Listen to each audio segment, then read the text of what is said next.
Nintendo Switch has games. Whoa, wait a second. You can't just throw out claims like that. I think I need a fact check here. Hey Alexa, does the Nintendo Switch have games? I know about 1,800 Nintendo Switch video games including Wolfenstein 2, The New Colossus, The Legend of Zelda, Breath of the Wild, NBA 2K20, and LEGO DC Supervillains. Oh, well damn. Definitely want to check out that NBA 2K20. Sounds awesome. Yes, if you weren't aware, the Nintendo Switch does in fact have games. And before we close the door on 2019, I want to go over my top 10 favorites from this past year. Now, if you've seen me do these sorts of lists before, you know I like to omit games that I feel are overly obvious, games that are almost too good, because I want to give other games a chance to shine. Last year, for instance, I omitted Super Smash Bros. Ultimate. And this year, obviously, that honor will go to Untitled Goose Game. It wouldn't be fair making these lesser franchises like Zelda and Mario try to compete with this honking juggernaut. Gotta give the little guys a chance, so yeah, Untitled Goose Game will not be on this list. And with that said, let's get into it. I'm looking for a woman with ashen hair. Seen her? Witcher, I was hoping you'd come.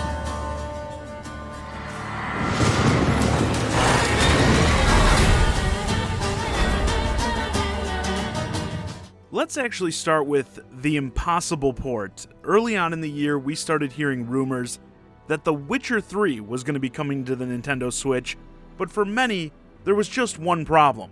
There's no way the game would even be able to run on a Switch. It's just too demanding, too large in scope. Hell, it barely runs on the base PS4 and Xbox One systems. If you tried to run that thing on a Switch, the system would probably just melt in your hands. But then, at E3, we learned that the game was in fact coming over. Now, this port was a very noticeable downgrade from other versions, which is especially noticeable when you play it docked on a big TV. There's no debating that. But while the visuals are considerably weaker on Switch, the game actually performs surprisingly well. I didn't notice many frame drops at all while playing it. The graphical downgrades aren't nearly as noticeable while playing in handheld mode, which is of course the main reason you're going to want to buy it on Switch. This is easily one of the best open world games of this entire generation. Just so much amazing lore, quests, the RPG elements like building and gearing Geralt. As I noted in my original video, people should note that while this game does have 3 in the title, yes, it's the 3rd game in the series, if you haven't played the other games, don't sweat it. You're going to be fine just jumping right into this one.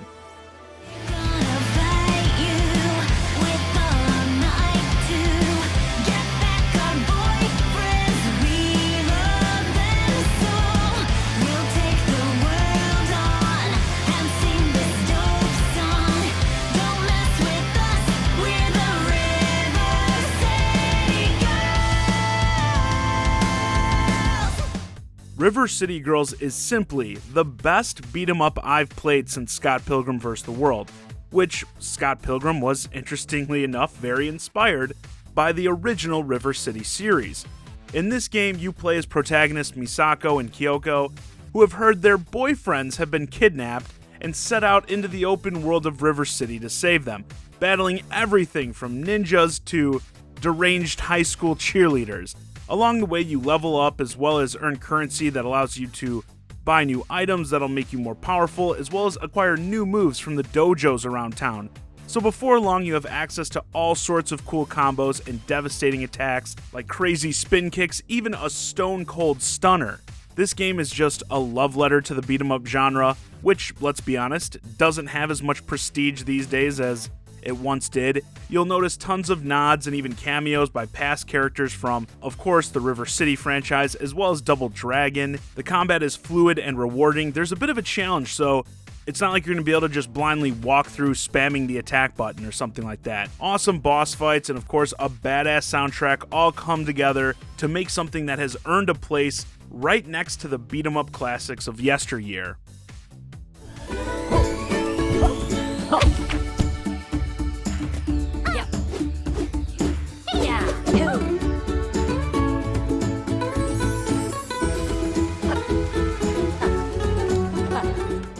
Back when the original Yooka-Laylee came out, it was pretty sad to see what was supposed to be this awesome Banjo-Kazooie successor be so mediocre. And when I heard they were going to be taking another shot at the IP, I figured we'd be in for more of the same. But no, going in the old school Donkey Kong Country direction, something smaller in scale, was a fantastic choice for this game. This was the Rare revival that fans of these former Rare devs have been waiting years for, something that fits right in with Rare's greatest hits. Everything from the controls and the gameplay to the music and visuals are all superb, and I really like the Impossible Lair twist. If you're unfamiliar, the Impossible Lair is an extremely long, difficult level, and beating it early on is pretty close to impossible, of course, but as you progress through the game, beating the various levels, you get these bees that act as armor in the Impossible Lair, so the more bees you have, the more hits you can take. Thought that was an interesting design choice, and makes you want to keep taking cracks at the Impossible Lair as you get further into the game. Really hoping the Playtonic team is just hitting their stride now with this.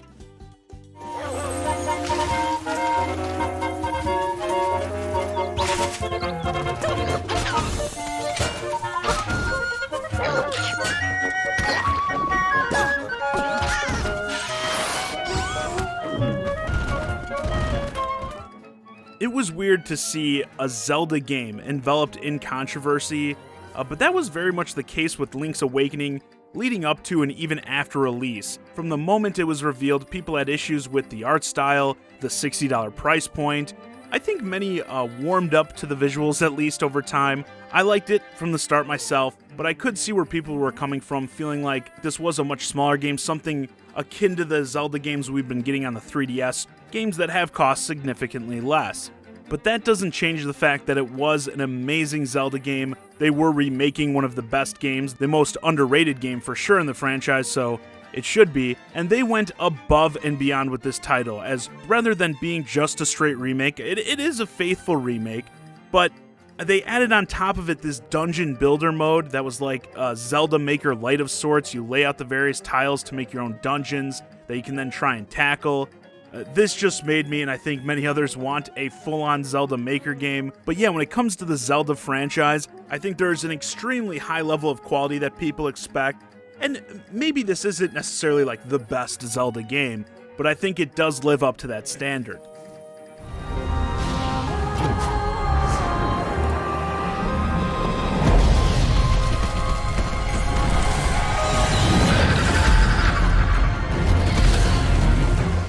Even just like a year ago, you wouldn't have ever thought we'd be playing Microsoft exclusives like Ori and the Blind Forest and Cuphead on Switch, despite them being, at least in my opinion, perfect fits for the system.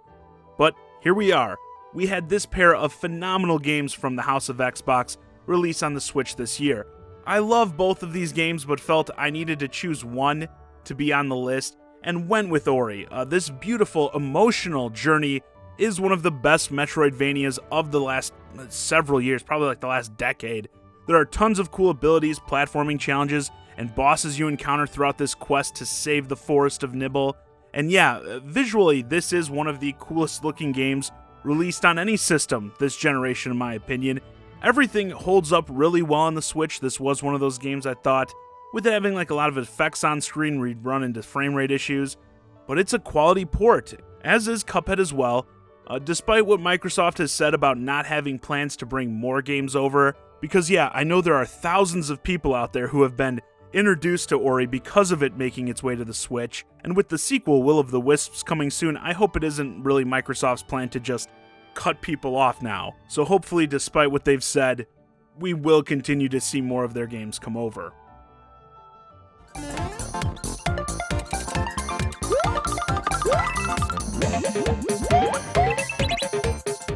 For a while, Mario Maker was the main reason some still kept their Wii U's hooked up to their TVs. With it providing infinite Mario fun, it's a hard game to part with. But this year, Nintendo unleashed Mario Maker 2, which brought to it a whole host of new features, including the ability to make levels inspired by Super Mario 3D World, as well as a story mode. They added a lot of quality of life stuff to make finding levels, more so the types of levels you want to play, easier. This was just the embodiment of what a sequel should be. taking everything established from the last game and just making it better. The game has also continued to get more support since launch with the recent release of a fully playable Link that has the ability to wield the Master Swords, shoot arrows, throw bombs, all that good stuff. Seriously though, Nintendo, I gotta call you out here. Between this edition of Link in Mario Maker 2, the dungeon builder thing in Link's Awakening, just give us a full-on Zelda Maker already, okay? Just as with the original Mario Maker, it's almost impossible to beat this game in terms of value. It's as always insane to see just how creative the community can get, and as they keep bringing more and more tools for people to play with, the levels just continue to get more and more impressive.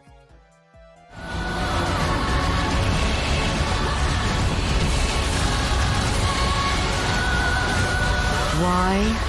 You know why. I will stop you. Whatever it takes! Fans of Platinum have been waiting for an update on Bayonetta 3 ever since the game was first announced back at the Game Awards in 2017. Something we're still waiting for, but rather than give us such news, they instead dropped a whole new IP on us out of nowhere this year. This was a huge shocker to me when it debuted during a Nintendo Direct, and what made it even crazier is once the game was announced it would be launching only a few months later. In Astral Chain, you play as a member of the Neuron Police Task Force, which is charged with investigating and fighting interdimensional monsters known as chimeras, with activities that range from fairly normal investigations, such as snooping around crime scenes and interviewing witnesses, to engaging with chimeras in that trademark, fast-paced Platinum action, both in our world and in their home, the Astral Plane.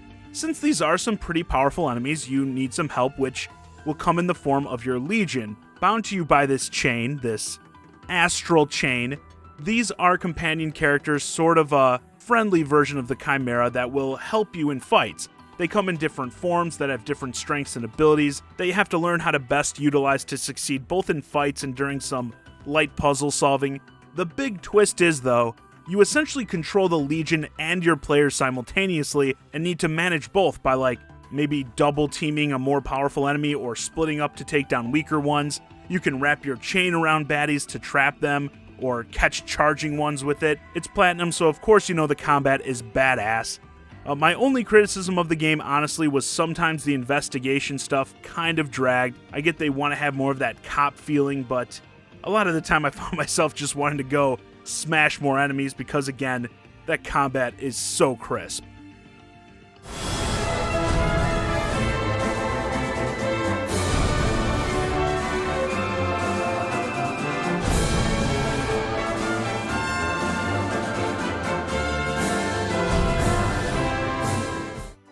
Dragon Quest XI. This will go down surely as one of the best RPGs of this generation. No matter what platform you play it on, it's amazing, completely worth playing. But this was a rare situation where the Nintendo version felt like the definitive version of the game. And not just because of the standard, oh, you can take it with you on the go, all the perks of the Switch. Sure, that's part of it, but the Switch version looks amazing. That anime art style definitely makes a great jump to the Switch visually. Sure, like with all Switch ports, you notice some downgrading, but it's very impressive how much of that quality they were able to maintain. But also, the Switch version got a ton more extra content.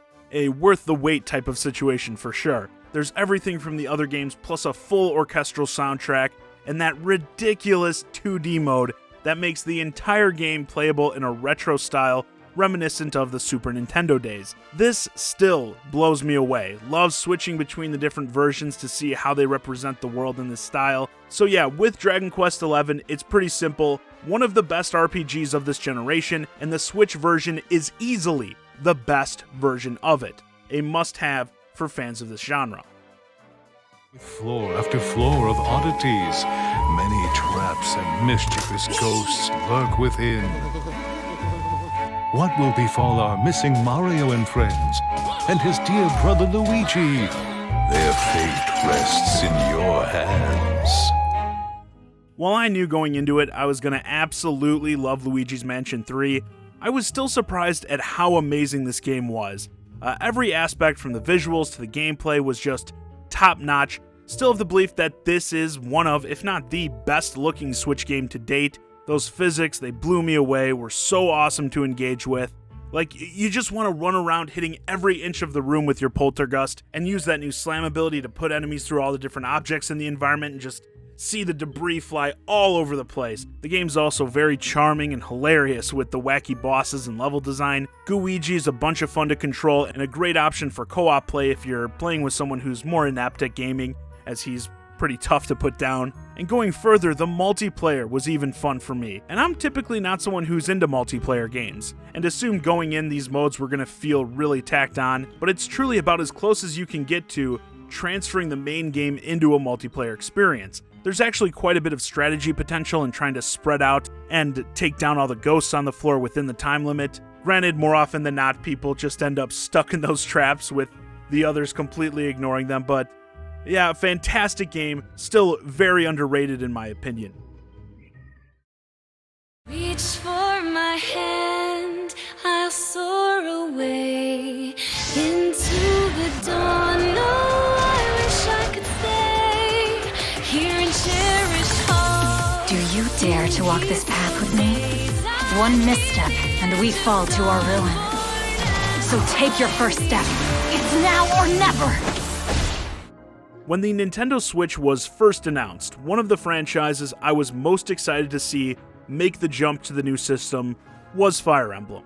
I remember actually getting hyped for that initial reveal that was basically just black text on a white screen telling us, oh yeah, Fire Emblem's coming to the Switch. Just that was enough to get me giddy. Fire Emblem is one of those franchises where the gameplay, the core gameplay, is just so perfect, and that's why it hasn't really needed to change that much in the decades it's been around. The turn-based strategy, building up these characters, not just leveling them up, but building the bonds between the characters, combined with the high stakes of Classic mode, you should never play these games on anything but Classic. Even if you have to bring down the difficulty, I feel like not having it on Classic honestly ruins the game, because having that dread then of a character possibly dying and losing all that progress makes it so intense. So you're always trying to be smart and think every movement through in each level. And you have this new school setup. I love the Hogwarts sort of approach with the students and the different houses that are competing. Really sets up some cool interactions with the characters as you have these